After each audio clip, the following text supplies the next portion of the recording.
जब भी हमल की कोशिश की बात होती है तो ज्यादातर लोगों की पूरी तवज्जो ओव्यूलेशन के दिन पर होती है। लेकिन क्या हो अगर असल कहानी कुछ और हो? क्या हो अगर ये पता चले कि जब तक वो दिन आता है बेहतरीन मौका शायद पहले ही गुजर चुका हो? तो आज हम क्या जानने वाले हैं? सबसे पहले हम ओव्यूलेशन डे के मुगालते से पर्दा उठाएंगे, फिर जिस्म की हार्मोनल घड़ी को समझेंगे, इसके बाद ट्रैकिंग के आम मसाइल पर बात होगी, एक बेहतर तरीका सीखेंगे और आखिर में ये जानेंगे कि अपनी फर्टाइल विंडो को कैसे तलाश किया जाए। चलें तो सबसे पहले एक कदम से शुरू करते हैं। ओव्यूलेशन डे के बारे में जो एक आम गलत फहमी है उसे दूर करते हैं। ये समझना बहुत ज़रूरी है कि हामिला होने का असल बेहतरीन वक्त आखिर है कब। अच्छा, तो सबसे बड़ा सवाल यही है ना? हामला होने के लिए बेहतरीन वक्त कौन सा है? बहुत से लोगों को लगता है कि वो इसका जवाब जानते हैं, लेकिन साइंस जो बताती है वो कहानी थोड़ी मुख्तलिफ और ज्यादा दिलचस्प है। तो अब यहाँ एक बहुत ही हैरानकुन बात सामने आती है। तहकीक ये बताती है कि हमल का सबसे ज़्यादा इम्कान, जो कि तकरीबन 30% है, वो असल में ओव्यूलेशन के दिन नहीं बल्कि उससे 2 दिन पहले होता है। ओव्यूलेशन वाले दिन तो ये इम्कान आधा होकर सिर्फ 15% रह जाता है। तो इसका मतलब ये हुआ कि हमें सिर्फ एक दिन पर नहीं बल्कि एक पूरी विंडो पर ध्यान देना चाहिए। ये फर्टाइल विंडो कुल 6 दिन की होती है, जो कामयाबी के लिए कहीं ज़्यादा मौके देती है। लेकिन ऐसा क्यों है? इसकी वजह बहुत सादा है। स्पर्म और अंडे की उम्र में जमीन आसमान का फर्क है। स्पर्म तौलीदी निज़ाम में 5 दिन तक जिंदा रह सकता है, जबकि अंडा ओव्यूलेशन के बाद सिर्फ 24 घंटे तक ही जिंदा रहता है। इसीलिए ये ज़रूरी है कि अंडे के रिलीज होने से पहले स्पर्म वहां मौजूद हो।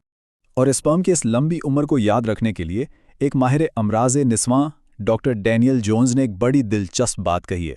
वो कहती हैं, स्पर्म कॉकरोच की तरह होते हैं, वो मरते नहीं हैं। ये एक ऐसी बात है जो वाकई दिमाग में बैठ जाती है। अच्छा, तो अब हमने ये तो समझ लिया कि कब। अब सवाल ये है कि कैसे। हमारे जिस्म के अंदर हार्मोन्स का एक पूरा निज़ाम काम कर रहा होता है और इसमें 3 सबसे अहम खिलाड़ी हैं जो सारा शो चलाते हैं। तो ये 3 अहम हार्मोन्स हैं जो एक तरतीब में काम करते हैं। सबसे पहले ईस्ट्रोजन का लेवल बढ़ता है, फिर एलएच का और आखिर में प्रोजेस्टेरॉन का। हर एक का अपना एक खास काम है। एस्ट्रोजन को समझें कि ये स्टेज सेट करने वाला है। ये बच्चादानी की परत को तैयार करता है और ओवरीज को भी। जब एस्ट्रोजन बढ़ना शुरू होता है तो समझें कि ये इशारा है कि फर्टाइल विंडो खुल गई है। उसके बाद आता है एलएच, यानी इशारा देने वाला। इसका लेवल साइकिल के बीच में अचानक बहुत तेजी से बढ़ता है और ये ओवरी को कहता है, चलो अब अंडा रिलीज करने का वक्त है। ओव्यूलेशन आमतौर पर इसी एलएच सर्च के 24 से 36 घंटे बाद होती है। और आखिर में है प्रोजेस्टेरॉन, जो तस्दीक करने वाला है।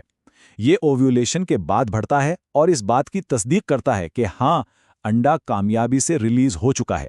साथ ही ये बच्चादानी को मुमकिना हमल के लिए तैयार भी करता है। ये एक तरह से फाइनल कंफर्मेशन है। तो अगर ये हार्मोन्स इतने काबिले भरोसा इशारे देते हैं तो फिर साइकिल ट्रैक करना इतना मुश्किल क्यों हो सकता है? चलें अब जरा पुराने और रिवायती तरीकों की खामियों पर बात करते हैं। देखें, यहाँ 2 बड़े मसले हैं। एक तो कैलेंडर का तरीका, जो बिल्कुल काबिले एतबार नहीं क्योंकि बहुत कम लोगों का साइकिल किताबी हिसाब से चलता है। और दूसरा, सिर्फ एलएच स्ट्रिप्स का इस्तेमाल।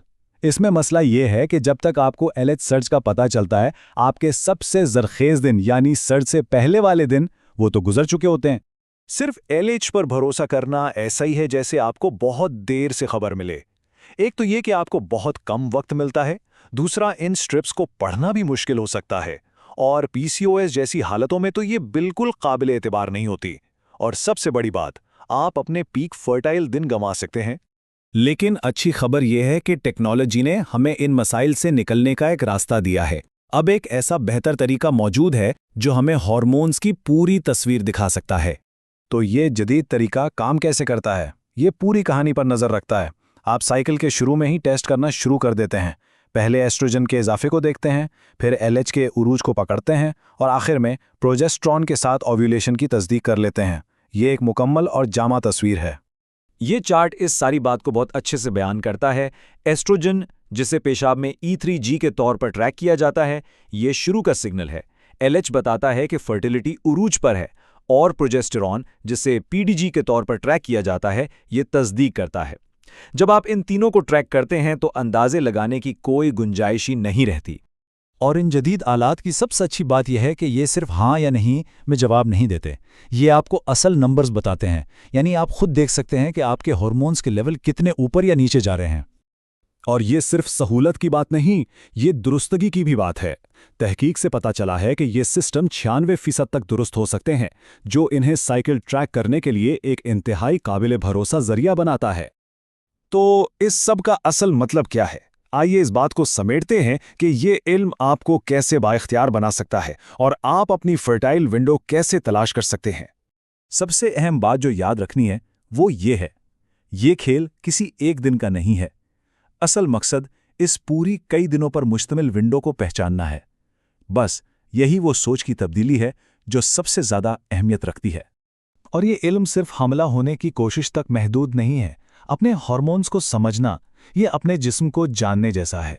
ये अपने जिस्म के साथ एक गहरा ताल्लुक बनाने के बारे में है। ये जानने के बारे में है कि अंदर क्या हो रहा है। तो हम आपको इस एक सवाल के साथ थोड़े जाते हैं। अगर आप अपने जिस्म के इन हार्मोनल इशारों को सुनना शुरू कर दें, तो आप अपनी सेहत और अपने बारे में क्या कुछ नया सीख सकते हैं।